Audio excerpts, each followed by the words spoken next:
Al ras, amb Jessica Crespo i Joan Espinosa.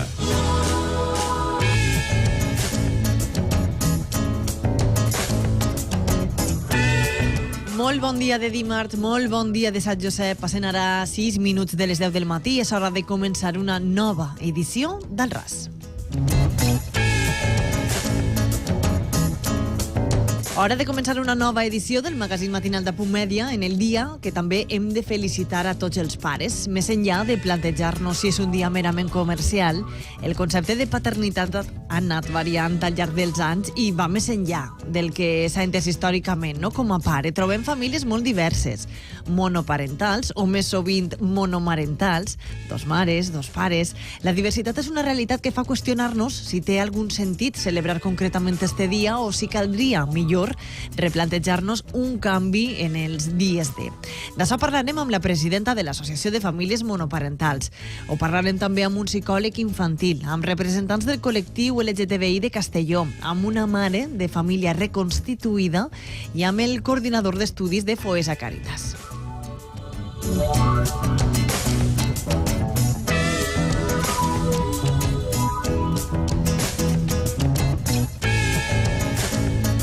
Una primera hora dedicada a parlar de noves famílies, en definitiva de famílies, encara que no oblidem que avui les falles viuen el seu dia gran, la nit de la crema que convertirà en cendra les falles de 2019, i per això la nostra companya María José Gómez connectarà al llarg del programa en alguns dels punts clau en la celebració d'este dia. I més endavant descobrirem on està la nostra companya avui en ruta. Però què més? Doncs tenim molts més protagonistes i més contingut que conèixer a la perfecció. Joan Espinosa, molt bon dia. Un dimarts ben atapell de temes. Bon dia, Jessica. D'11 a 1, per exemple, com sempre, els acompanyarem, els distraurem i els informarem. D'entrada ens espera una conversa amb Fernando Bobaira i amb Roberto Bueso, productor i director, respectivament, del llargmetratge La Banda. Sí. Els dos valencians, un, ja ho saben, veteraníssim del cinema, i l'altre un debutant brillant i prometedor en llargmetratges. Porten a la pantalla gran una història que ens és ben pròxima, no?, amb la música popular com a fil conductor. Parlarem amb ells per a que ens facin arribar les seues sensacions abans que la pel·lícula es projecte demà mateix al Festival de Màlaga. I abans de plegar a les 12, Anna Moner ens acostarà una nova història, en esta ocasió d'algú que a priori pot semblar-nos un desconegut, però que coneixem més del que ens pensem. I no vull avançar res, només per a deixar ben intrigada l'audiència, que diré que el protagonista de la llanterna màgica d'avui va néixer, atenció, Jessica, als 46 anys. Com és això? Això Com no és possible néixer? És possible. Que sembla un destarifo? Sí, però és possible. Ens ho aclarirà en qualsevol cas Anna Moner abans d'arribar al migdia. En tornar del butlletí de les 12 ampliarem el panorama informatiu amb els nostres companys d'informatius de Punt Mèdia i tot seguit rebrem una persona ben interessant. S'encarrega, més enllà de les ideologies i de les sigles, de dissenyar i de planificar que una campanya electoral desemboque finalment en èxit.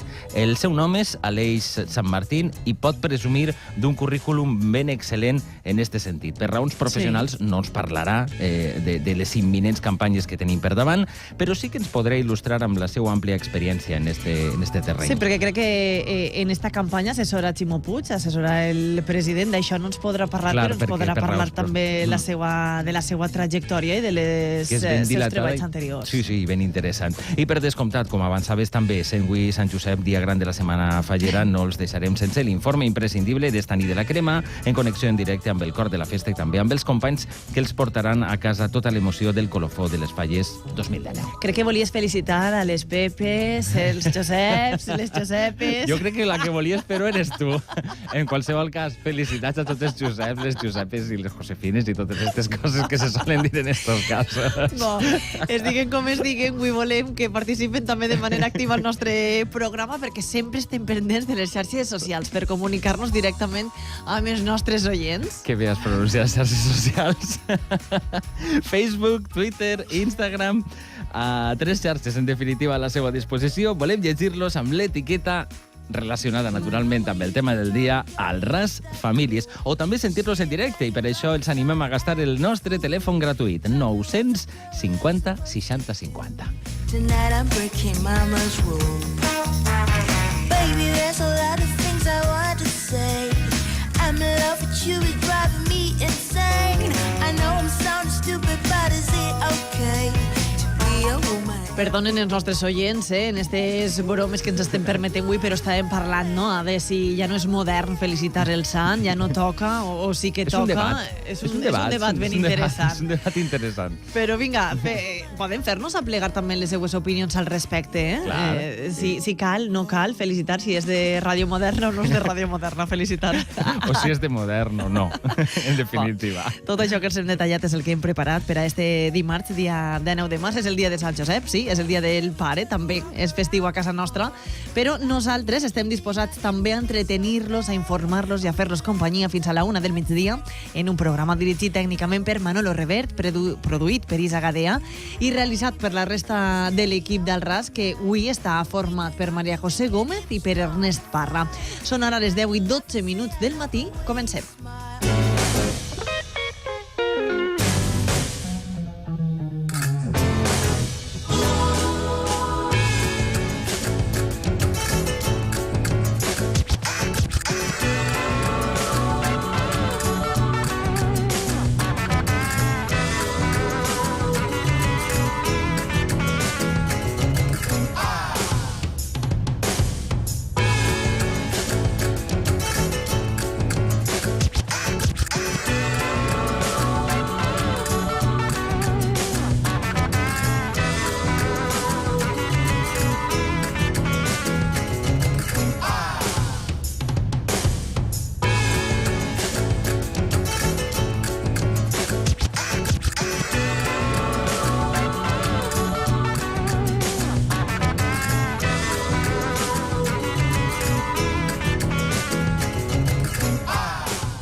Som la ràdio d'Apunt i estem on tu.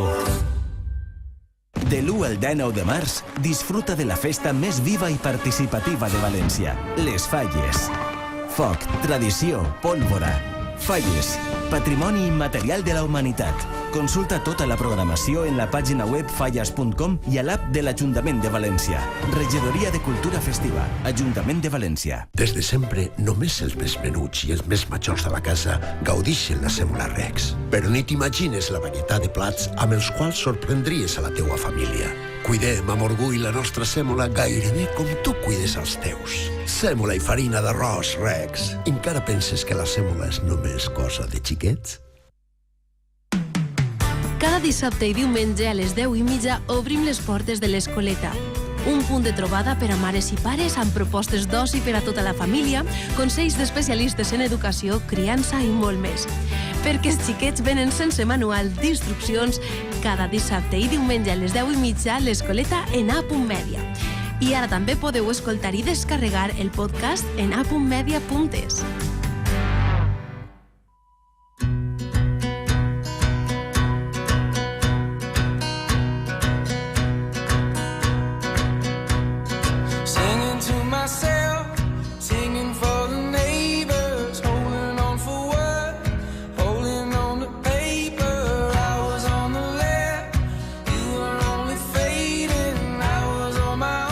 Són les 10:15 del matí, avui és Sant Josep i és també el dia del pare, i més enllà del debat sobre si es tracta d'una data merament comercial o no, el que és evident que la diversitat familiar presenta a moltes cases supera una miqueta esta celebració, Joan. Sí, Jessica, perquè en definitiva hem canviat la nostra manera de relacionar-nos. Hi ha famílies sense pare, famílies amb dos pares, amb dos mares, realitats que en definitiva i per damunt de les etiquetes tenen en comú l'afecte que caracteritza estos nuclis familiars. Isaac Newton va dir que la unitat és la varietat i que la varietat és la unitat, és la llei suprema de l'univers. I la pluralitat, en qualsevol cas, de la nostra societat s'expressa de manera clara en la diversitat familiar. Per a molts encara ens costa una miqueta d'acceptar determinades modalitats de famílies, no? I per a parlar de la diversitat familiar tenim avui als estudis del RAS a Cristina Reyes, que és presidenta d'AFAMOS, l'Associació de Famílies Monoparentals. Molt bon dia i benvinguda. Buenos días. gracias, muchísimas Gràcies gracias. a més per vindre en un dia festiu. Gràcies Com a vosaltres. també li agraïm la seva presència a Juanmi Blázquez, és psicòleg infantil, ja va estar amb nosaltres fa unes setmanetes. Jo crec que vull repetir. Molt bon dia. Molt bon dia, Jessica Joan. I també connectarem després per telèfon amb Jordi Pilar, que és membre de la Junta Directiva del col·lectiu LGTBI de Castelló. Parlarem també amb Raúl Flores, que és coordinador d'estudis de Foesa Càritas, i amb Rosa Tejedor, que és mare d'una família reconstituïda. Què és una família reconstituïda? Després ho sabran.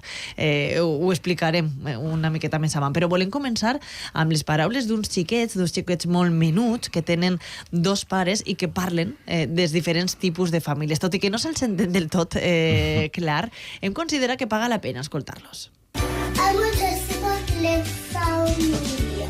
Tienen familias que llevan una mamá y un papá, otras dos mamás, otras dos papás, una mamá solo, un papá solo. Visibilidad para nuestras familias. Hombre, ya, todo familia. Respetar a mi familia. Els hem arrencat un somriure als nostres convidats. Els hem arrencat un somriure. I és que sembla que estos xiquets ho tenen molt clar, no? Cosa que no passa tant en determinats tipus de la societat, però els xiquets més menuts, no? Evidentment, coneixen el que viuen a casa i ho naturalitzen d'una manera, no? Diguem, més ràpida. Sí, l'estava comentant precisament fa un moment a Cristina aquest aspecte, no? Que tu vas a un col·legi i t'adones que els xiquets menuts tenen tot més interioritzat que els adults, no? Després nosaltres encarregant a voltes de carregar-se'l, no? Però en principi ells accepten la diversitat i la diferència d'una manera totalment normal i preciosa, no? I les veus d'aquests xiquets mostraven això, precisament. Perquè jo crec que és una obvietat, però el benestar emocional de les xiquetes i dels xiquets que tenen aquestes famílies diverses, però que ja allò de divers, jo crec que aquestes etiquetes ja les hem de començar a eliminar, és completament igual que la resta de menuts. Sí, no, evidentment, i de fet hi ha estudis que demostren que en principi les necessitats són les mateixes, no hi ha cap diferència. Sí que poden estar sotmesos, i és una cosa que Cristina possiblement pugui explicar millor, perquè l'ha viscut en primera persona, a certes circumstàncies d'estrès, no? Percebut, que s'han d'intentar poquet a poquet i que s'intenta que tot això doncs siga una cosa que tant per a les xiques com per a les famílies se normalitzi d'alguna manera, perquè en alguns contextos no se fa. I hem de lluitar encara per això. Encara hi ha molta feina i molt de camí per recórrer. En qualsevol cas, volem començar també preguntant-li a Cristina, que és, diguem, l'experta en aquest sentit, en famílies monoparentals, naturalment.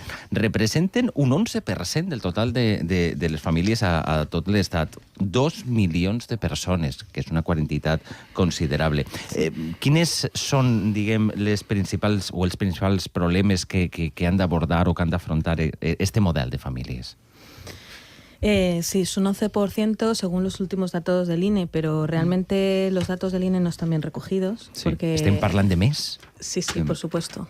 Eso se puede incrementar en un 5%, que a nivel nacional estamos hablando de que pueden ser 500.000 más de familias las que puedan ser monoparentales.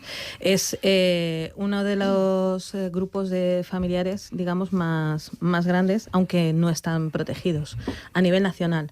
Por suerte en la Comunidad Valenciana tenemos el decreto que nos regula y somos unas privilegiadas a nivel nacional, y otras comunidades nos van siguiendo y copiando por suerte. Pero el camino es conseguir una ley nacional que nos regule a todas, porque sí que es cierto que a la hora de solicitar cualquier tipo de ayuda social o gubernamental, estamos en inferioridad de condiciones.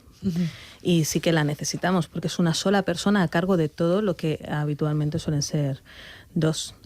Entrem una miqueta en detall, perquè ja has fet referència a la distinta legislació nacional i autonòmica que hi ha al respecte, i és que així a casa nostra sí que hi ha una major protecció, no? I jo no sé què suposa per a vosaltres, és a dir, quins beneficis o a què vos podeu acollir, perquè el que està clar és que amb una persona, amb una unitat familiar, s'heu de fer càrrec, no? dels vostres fills, de les vostres filles. Sí. Actualmente el carnet monoparental por suerte, va ampliando los beneficios poco a poco. La burocracia es la que es y todo lleva su proceso, pero es cierto que a día de hoy estamos bastante bien. Tenemos acceso prioritario con puntos para los coles, las becas de comedor, los libros ya no, porque tenemos las salsa libres, pero hasta ahora teníamos beca de libros, incluso para la universidad. La Universidad Politécnica de Valencia beca a las familias, los hijos de familias monoparentales. Sí. Y en la misma manera que lo hace con las familias numerosas. Transporte, el metro, la MT, actividades culturales, el bioparque, la Ciudad de las Ciencias... He dit adés monoparentals, però m'he permès la llicència de dir monomarentals perquè un gran percentatge, no? I la majoria estan conformades per una mare. 87%. 87%. Un grandíssima percentatge majoria. Golejada absoluta. Que són les situacions de monoparentalitat, no? Que també recull esta legislació. Sí, en el nuevo decreto que entró en vigor este año pasado, se diferencia lo que es la familia monoparental, digamos, al uso. Es una persona progenitora, un adulto o una adulta a cargo de mínimo un menor. Y luego contempla las situaciones de monoparentalidad, que son aquellas situaciones que viven una monoparentalidad en sí, en su día a día, aunque no sean de hecho una monoparentalidad. Un ingreso superior a un año, que la pareja esté presa por un periodo igual o superior a un año, que por ejemplo, una situación en la que la guarda y custodia se le ha dado solamente a una de las partes progenitoras, las separadas y divorciadas. Sí. Aunque ahí han puesto un baremo económico, pero por lo menos ahora entran. Antes nos exigían una denuncia de impago de pensiones, que era inviable gestionarlo, tanto para las familias como para la Generalitat. Entonces, eso lo han quitado, lo han cambiado por un baremo económico. Creemos que es mucho más fácil y factible que las familias monoparentales accedan a él, porque al final se quedaban siempre fuera las mismas, que eran las víctimas de violencia de género, que no habían denunciado. Obviamente no voy a denunciar un impago de pensiones por tener un carnet monoparental, porque me trae más consecuencias. Entonces, eso por suerte lo hemos salvado con las situaciones de monoparentalidad. Hem parlat i ho fem constantment del que queda per aconseguir la igualtat. Hem parlat de bretxa salarial, de les majors dificultats de la dona en accedir al mercat laboral. Hi ha un lloc de responsabilitat i encara una miqueta més. Entenc que la situació de les dones que són mares a soles, això es multiplica. Sí. De hecho, cuando vas a una entrevista de trabajo hay que intentar evitar esa pregunta. Se supone que no la pueden hacer, que está prohibido, pero bueno, todos sabemos que luego los empresarios... preguntes de seguro a molts dels nostres oients que no passaria ese filtre. Entonces sí que intentamos evitar entrar en ese tema, porque en el momento que se enteran que estás sola a cargo de una o un menor, te sacan del proceso de selección. A mí me ha pasado, o sea, pasar todo un proceso de selección, el típico de entrevista, test psicotécnico, otra entrevista, pasar hasta la última fase, darme el trabajo, y en la oficina de recursos humanos, a la hora de rellenar los papeles, con los datos de la seguridad social, bueno, soltera y sin hijos, no, perdona, soltera y con hijos, ¿cómo? Y se puso blanco como la pared, digo, si se llega a enterar... No me pudieron despedir porque habrían ido directos al juzgado. Claro.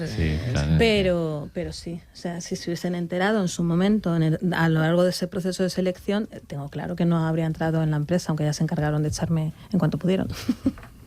La veritat que és una realitat molt dura, no? I aquesta realitat en la que es va trobar Cristina, en la que es trobaran també, entenem, moltes de les mares que conformen aquestes unitats familiars, no? Monoparentals.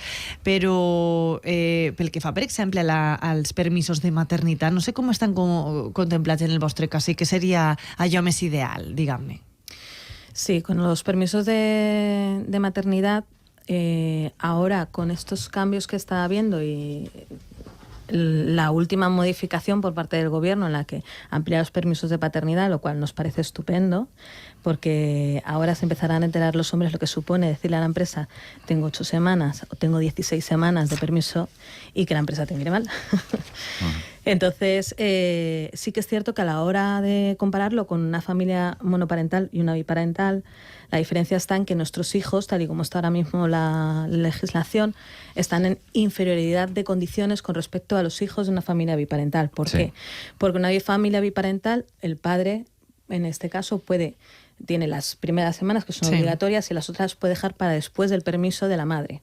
Entonces, cuando termina la madre, empieza el padre su permiso, por lo tanto, a lo mejor juntamos 6-8 meses de cuidados por parte de los padres en casa sin tener que llevarlos a una guardería.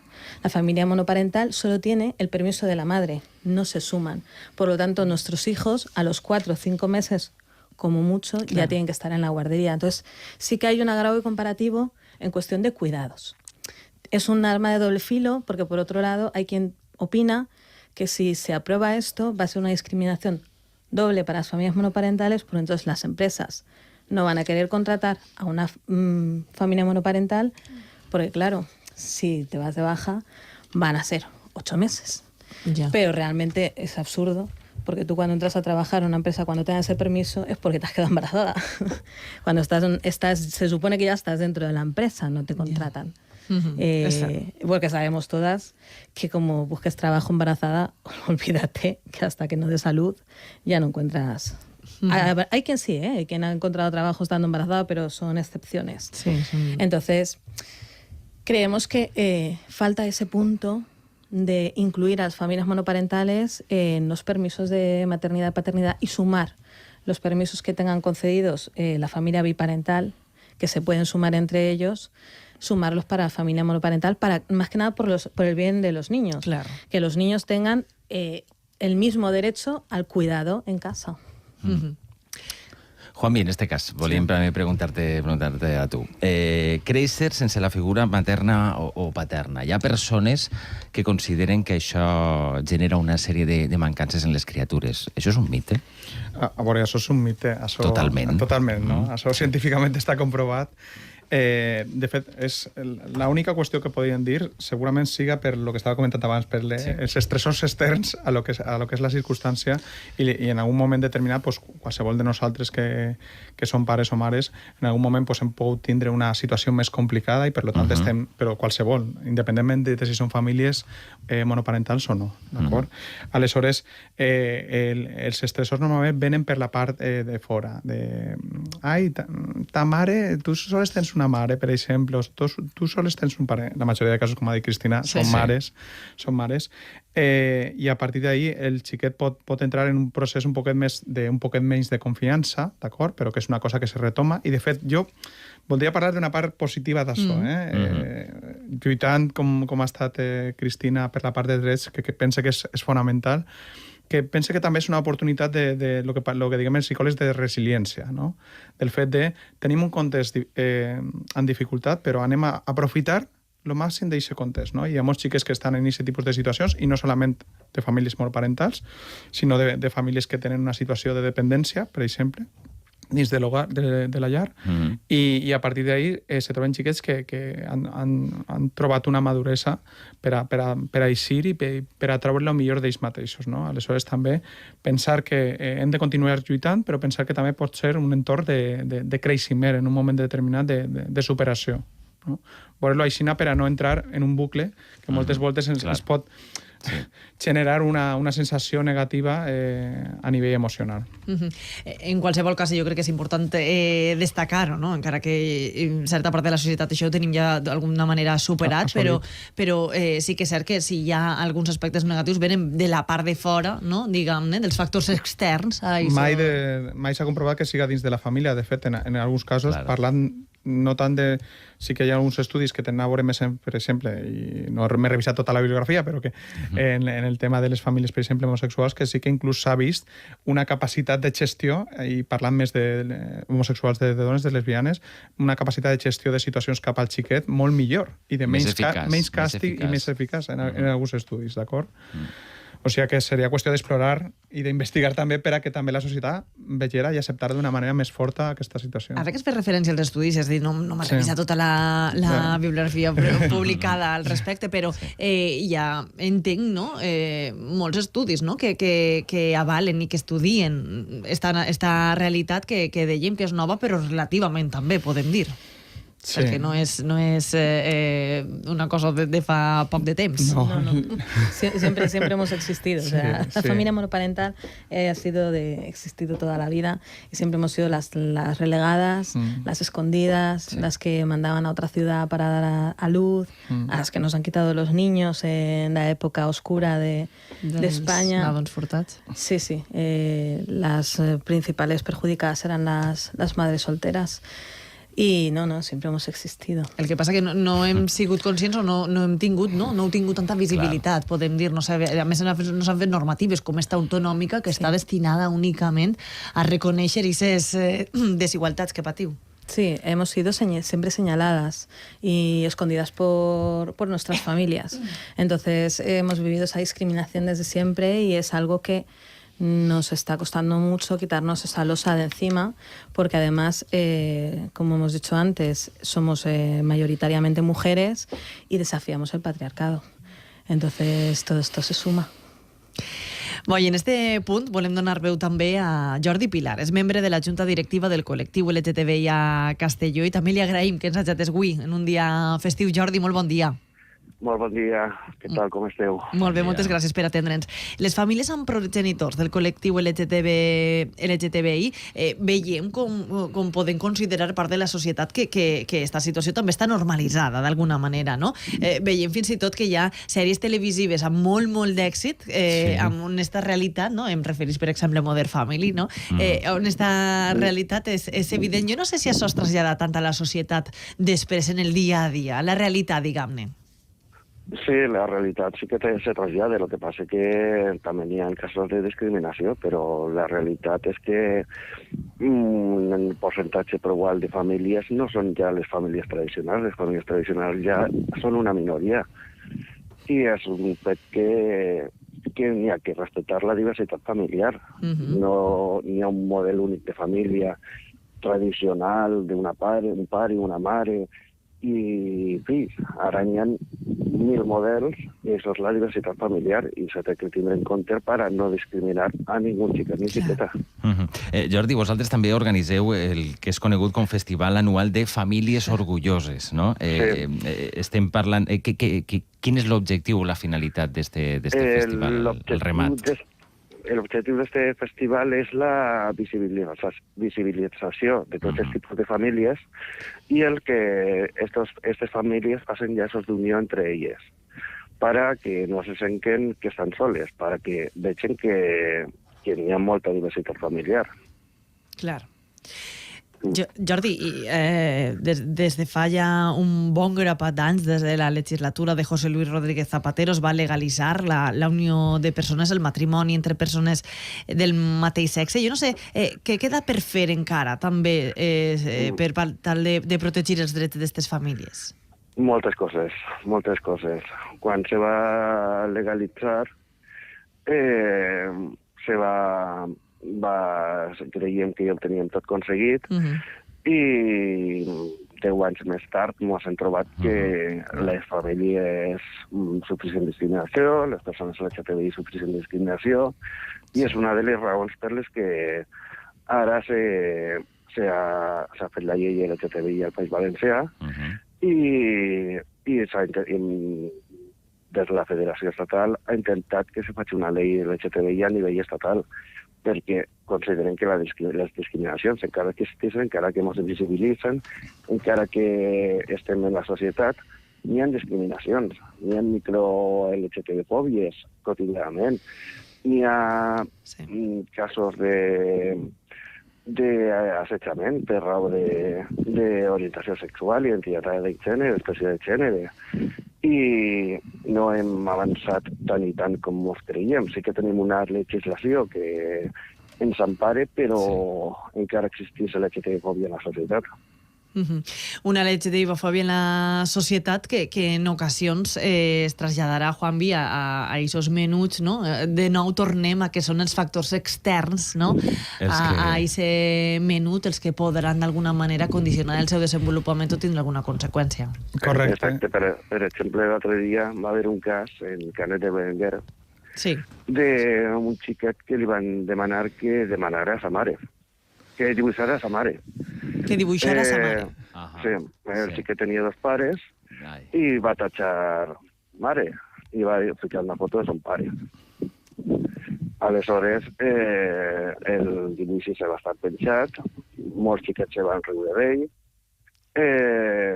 i el cas ha sigut denunciat pels pares a la Conselleria d'Educació, perquè és un cas clar de discriminació cap als xiquets i les xiquetes que tenen famílies de 2 pares o 2 mares o monomarentals o monoparentals, famílies diverses. Clar, de fet, nosaltres hem volgut plantejar-nos avui este tema quan se celebra el Dia del Pare, no? Ens preguntàvem quin sentit té continuar celebrant estos dies, Dia del Pare, Dia de la Mare, quan aquesta diversitat familiar està tan present en la nostra societat i pot provocar en els menuts algun problema, com en el cas d'este xiquet que ens estàs contant de Canet de Berenguer. De fet, Jordi, la Federació Estatal de Lesbianes, Gais, Transexuals i Bisexuals ha editat una guia, no?, per als centres titulada Les famílies en les aules, no? Com funciona més o menys? Jo no sé, clar, perquè al sector educatiu li caldrà també d'alguna manera conèixer com abordar, no?, esta realitat. Nosaltres apostem per celebrar el 20 d'abril com el Dia de les Famílies, en lloc del Dia de la Mare i el Dia del Pare, com a manera de reivindicar la diversitat familiar. O sigui, el Dia de les Famílies ja en això ja lleves tots els estereotips de mare, pare... I és el que reivindiquem, que el dia 20 d'abril se celebra el dia d'abril, no, de les famílies, sí. Se celebra el Dia de les Famílies, de les col·latges. Juanvi s'havia quedat un poquet en les ganes en un moment donat d'intervindre, no? Sí, al respecte de l'exemple que ens ha posat també. Sí, no, és que hi ha molts exemples que són del dia a dia que tenen a veure, per exemple, en omplir un qüestionari. Com estem omplint un qüestionari... Nom del pare, nom de la mare. Clar, en un col·legi, per exemple, posa mare-pare. Hi ha alguns col·legis i escoles que estan començant a posar mare-pare per a que puguen tatxar i se pugui quedar una mare, un pare, 2 pares, puguen triar, no? Coses d'aquestes que són... Simplement, jo a voltes, també li comentava, a voltes pense perquè hi ha una qüestió de no voldre. Per una banda, hi ha una qüestió també que pensa que la societat no s'ha plantejat aquestes coses, no? Aquest programa me pareix superinteressant per a plantejar opcions, com estava comentant Jordi també, interessants i per a reflexions per a la societat. Clar, perquè hi ha coses que tenim molt assumides i que si no ens parem a reflexionar una miqueta no se n'adonem, no és tampoc cap diguem, una cosa intencionada, sinó que hem assumit una manera de funcionar que tal vegada no és la correcta, no? En este cas, que tal vegada no, que segurament no és la més correcta.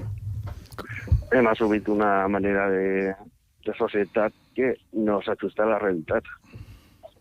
Per dir-lo bé. Sí.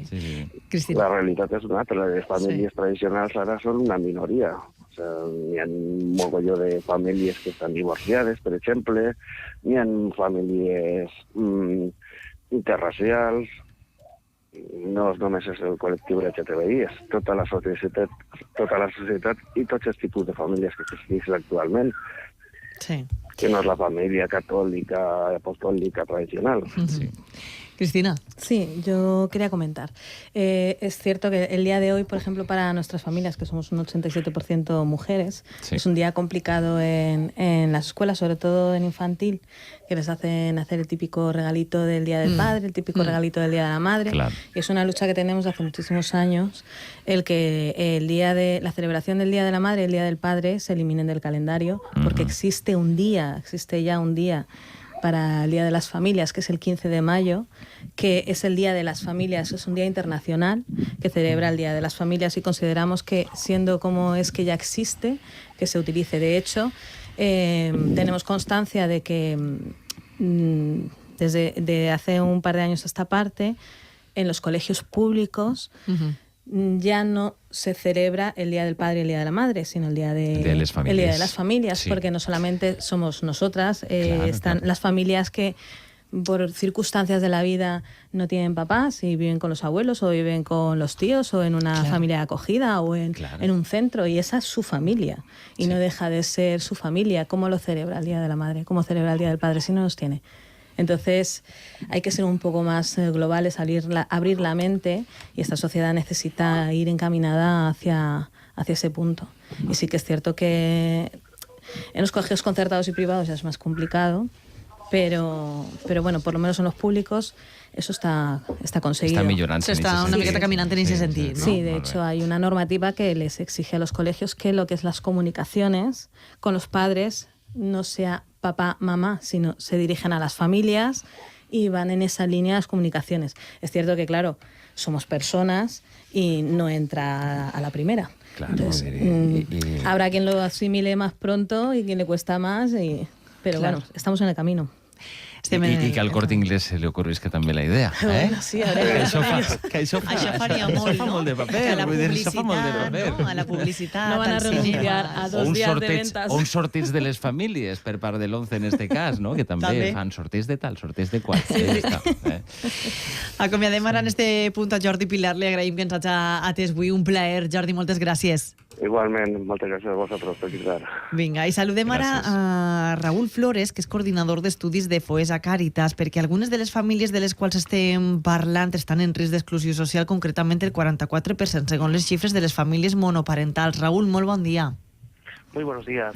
En el informe titulat Exclusión estructural e integración social, relatiu a l'any passat, a 2018, dediqueu precisament, dedicáis un epígrafe, crec que no m'entenc en valencià, específico a las familias numerosas y monoparentales, y os referís a estas familias principalmente como familias abandonadas a su suerte. No sé cuáles son las cifras que tenéis, por qué llegáis a calificarlas así, ¿no? Las familias abandonadas a su suerte.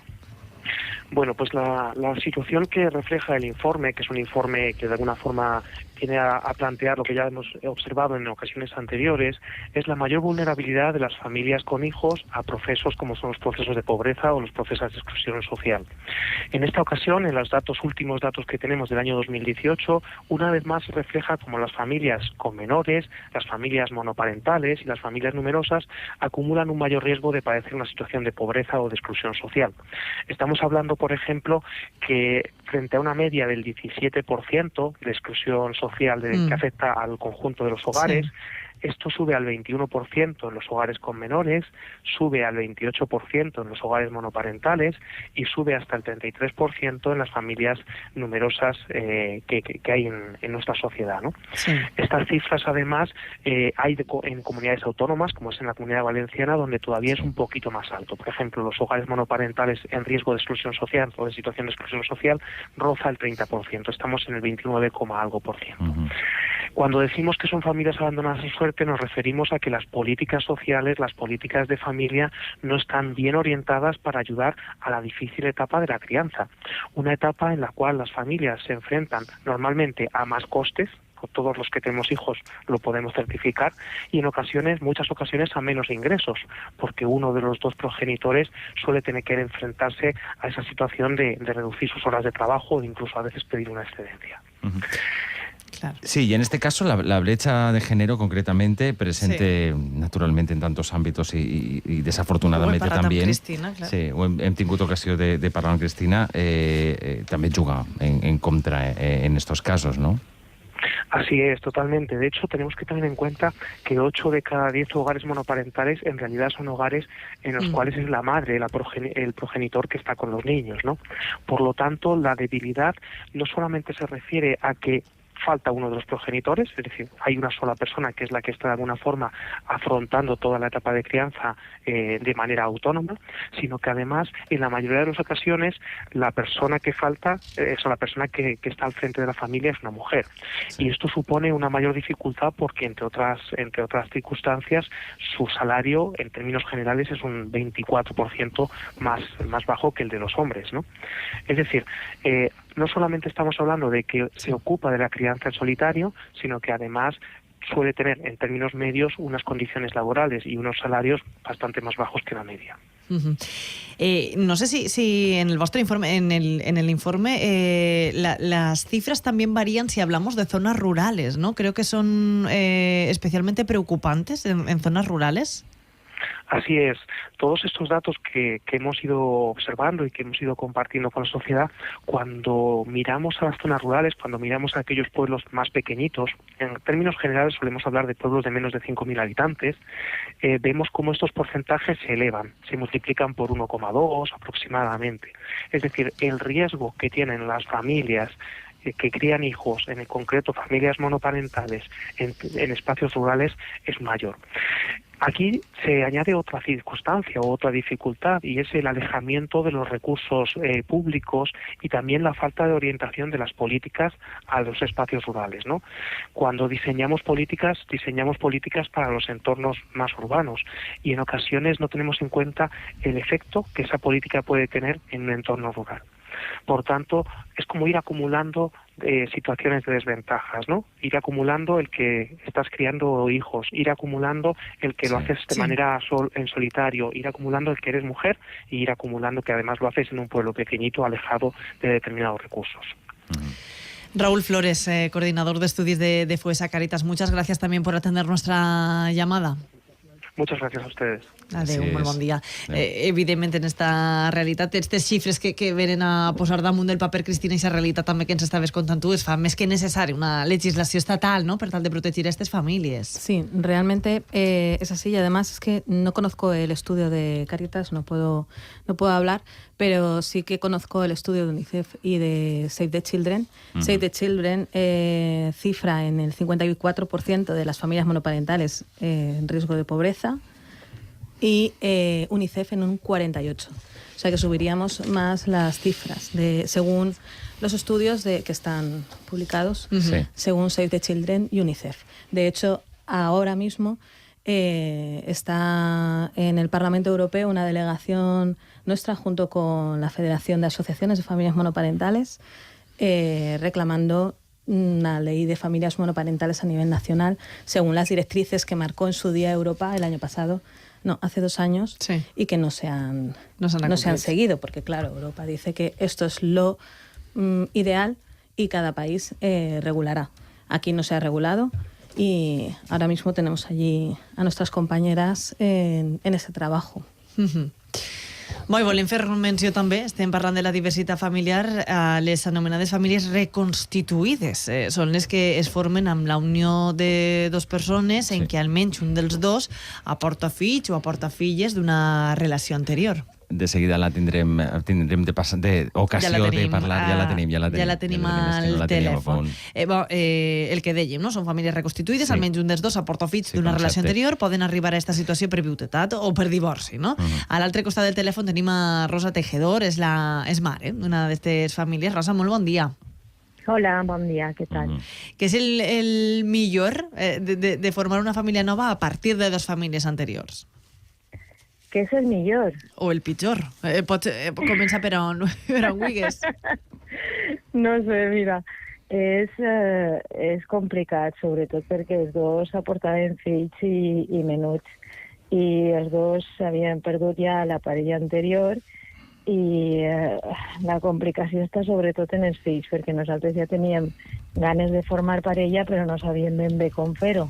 Això, l'avantatge de la gent que està separada o divorciada, entre cometes, és que tenen un cap de setmana lliure, s'ho arreglen, però nosaltres sempre teníem els nanos. I no podíem eixir molt per la nit, teníem moltes responsabilitats i era difícil veure'ns i quedar i fer coses. Així que el que vam decidir al principi era conviure els caps de setmana. Com a casa era més gran, ell se'n venia amb la seva filla a casa els divendres o els dissabtes i el diumenge se n'anaven. De tal manera que quan se n'anaven el diumenge per la nit els meus pares diuen «Ai, mama, que bé que ja se n'han anat, no?» Ai. I la seva xiqueta també estava tot el cap de setmana així, esperant el moment de tornar-se'n a casa. Ja. I això va ser una dificultat. Aleshores el que vam decidir, o tirem avant i ens tirem a la piscina del tot, o si no, no funcionarà. I decidiríem... I tirareu avant, no? Sí, i ja vam fer immersió, és a dir, se'n veniu i vivim junts, a pesar de l'oposició dels fills, que això també és difícil de gestionar, i això ho fèrem, i poquet a poquet s'anaren acostumant, perquè el tema de buscar un punt enmig, saps, no funcionava. Ja. M'ha resultat curiós això de la immersió, no? Que és al final anar endavant i dir, però clar, evidentment amb l'oposició de les filles i dels fills ha de ser molt complicat. Entenc que eren, no sé quina edat tenies, eren adolescents, i si això li preguntaria a Juanvi si això dificulta d'alguna forma. És més fàcil quan són més menuts, és més complicat en l'adolescència. A veure, jo soc fill, de fet, d'una família d'aquest tipus, no? Sí, reconstituïda, que és el concepte. En la primera època, molt a prop de quan va eixir la llei del divorci, per tant, era una qüestió, en aquell moment era totalment marcià, no? O sigui, ningú estava d'aquesta manera i, per tant, sí que no entenien l'explicació, no? Sí que és de veres que hi ha una primera part a nivell de desenvolupament psicosocial i de confiança del xiquet que té, per una banda, té la referència de la seva mare o el seu pare, i per tant, quan ha de compartir en aquest primer moment, se sent un poquet descol·locat, no? I és molt important els temps dels adults, no? Com introdueixen poquet a poquet la parella i com poquet a poquet, si al final arriba, com contava la companya, a veure una convivència junts i poder establir molt progressivament, perquè això en moltes famílies demora anys, el fet de tindre unes normes comuns que estiguin compartides en el que tenien abans i part de nou. És a dir, no s'ha de trencar totalment. Això afavoreix que la immersió, crec que comentava la... Sí, ha dit Rosa, la immersió. És que m'agrada el concepte. Crec que és una expressió molt adequada. I hi ha també un rol important, que és la nova parella, quin rol juga amb els fills, no? Ja no només la difícil convivència dels fills de les dues bandes, sinó la nova parella, quin rol juga amb els fills de l'altra, no? Rosa, suposa que això també a vosaltres vos haurà provocat també algun problema o heu hagut de viure d'alguna manera respectant els temps dels menuts? El problema era establir normes comunes noves, perquè cadascú portava a casa d'una manera, però assumir el rol de pare o mare no ha sigut un problema perquè no l'hem assumit.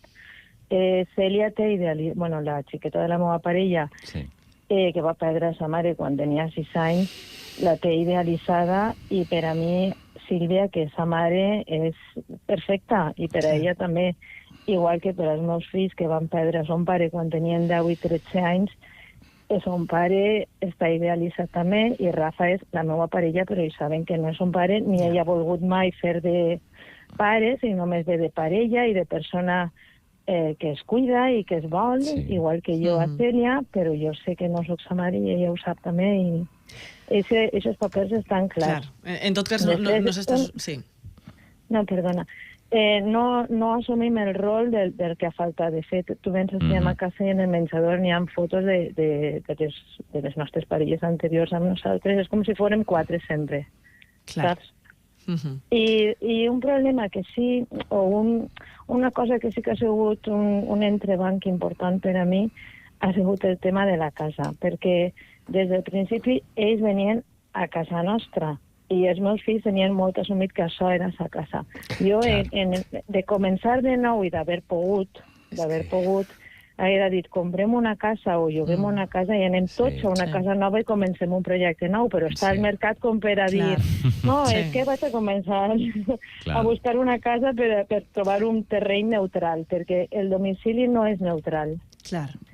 I això sí que ha sigut més un entrebanc que el tema d'assumir el rol, perquè no l'hem volgut assumir. Cada un té el seu paper ara, però no és exactament són molts aspectes... Clar. Sí, són molts aspectes simultanis que cal tindre en compte. Jo m'imagino que la clau estava en el que deia Juanvi, no? En fer-ho tot de forma progressiva. Sí, i aquest és el concepte. És fer-lo així, i pensa que una part important de conversa entre la parella, no? De parlar molt, d'adonar-se de que cada espai, cada moment és una oportunitat que no s'ha de perdre per a incloure i ser nova estructura de família. Rosa Tejedor, moltíssimes gràcies, molt agraïts que hagis compartit una miqueta la teva història amb nosaltres. De res. Una abraçada. Gràcies. Adéu. Bon dia. Aquestes són les formes de família que tenim en l'actualitat, que no podem dir que són noves, sinó que les trobem des de fa molts anys, però cal donar-li visibilitat i per això ens plantegem avui Dia del Pare. El posem molt interrogants. Moltíssimes gràcies també als dos, Cristina i Juanmi, per estar també amb nosaltres, parlar-nos d'esta realitat. Un plaer. Gràcies, igualment. Gràcies, adéu, bon dia.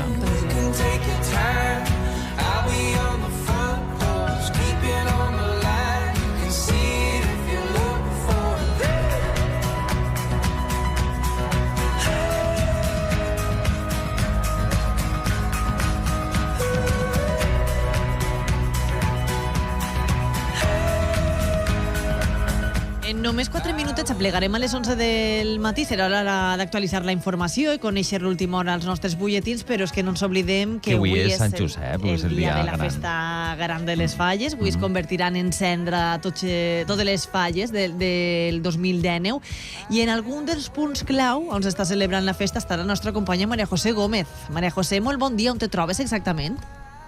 Hola, bon dia a tots. Em trobo, jo crec que en un dels llocs neuràlgics de la festa de les falles, avui en dia de Sant Josep, és la plaça de la Mare de Déu.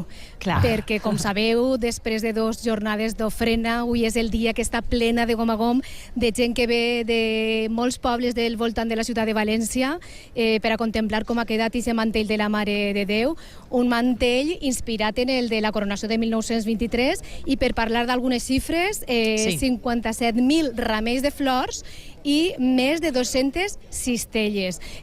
L'ofrena d'enguany ha sigut una ofrena de rècord per les xifres que tenim. Han desfilat per ací, per la plaça de la Mare de Déu, més de 108.000 persones pertanyents a 390 comissions. I així, com vos dic, avui està això de gom a gom, costa caminar per la plaça, i jo m'he vingut a un costadet on hi ha una personeta que està així un poc també fent-se lloc com jo, que és una guia turística, i m'estava comentant com de difícil és aconseguir clients estos dies per a fer les rutes que ja fa habitualment, perquè la gent ve al que ve, o sigui, ve a veure les falles, a veure la Mare de Déu, però bueno, que ens heu conté ella mateixa. Li diuen Isabel Anyó. Isabel, bon dia. Bon dia. Isabel, m'estaves comentant que estàs així ja fa rato, però que la gent ve a veure la Mare de Déu i no vol saber res avui de rutes per la València històrica, no? Avui és un dia complicat. La veritat que estos dies sí que ho hem tingut prou bé, perquè s'han anat sumant gent de fora, ha vingut molta gent de fora que vol conèixer també la ciutat de València, a part també de la història de les falles, que nosaltres comentem, òbviament, estos dies. Hem tingut argentins, gent de Xile, Perú, hem tingut representació de diferents països. I estos dies, com vosaltres feu, el que s'anomena free tours, no? O sigui, visites lliures, un poc també en funció del que vos demana la gent. D'alguna manera adapteu les visites a estos dies de falles? Sí, clar, el free tour és una idea que està molt ben pensada perquè la gent en seguida és molt visual. Quan estàs a la plaça estem un ratet abans de les 11 per a que la gent es vagi sumant i tot això, i el que fem bàsicament és acoplar-ho al tema de les falles perquè és el que ens demana la gent. Volen saber coses de la ciutat de València, però sobretot venen per a conèixer més sobre la història de les falles. I quines són les rutes que més vos han demanat estos dies de falles? Què volen veure exactament? A banda de les rutes oficials, m'imagine, per a veure els monuments d'especial, altres rutes específiques, alguna cosa curiosa que vos hagi cridat l'atenció? Més que res ens demanen consells sobre quins són els menjars típics d'ací. Sobretot es crida molt l'atenció el fet de que es cremen les falles, no? Això és com una cosa que no acaben d'entendre molt. El tema de l'ofrena, no sé. En general, la veritat que sobretot ens demanen més que res consells sobre què fer, on anar. I esta vesprada, per exemple, que és un dia un poc especial, perquè pel matí estem comentant el tema de la Mare de Déu, però per la vesprada és més ja la gent preparar-se per a la crema. Per exemple, esta vesprada, què se pot fer per València? Què recomaneu vosaltres? Pues nosaltres recomanaríem acabar de pegar una volteta si no hem vist algunes de les falles més importants, acabar de disfrutar un poc de les festes, parada obligatòria a la plaça de la Mare de Déu, sí o sí, i després escollir una de les falles per a poder veure la crema i entendre un poc millor com es viuen les festes així també. Clar que sí. Pues clar que sí. moltíssimes gràcies, Isabel, per donar-nos aquesta pinzellada diferent, no? Des d'ací, des de la plaça de la Mare de Déu, de com viure les falles d'una manera també diferent i sobretot com orientar a la gent que ve de fora. I amb tu, Maria José, tornarem a parlar després. Ara arriba l'hora del butlletí. Vinga, no se'n vagin. Ja que naix l'estellat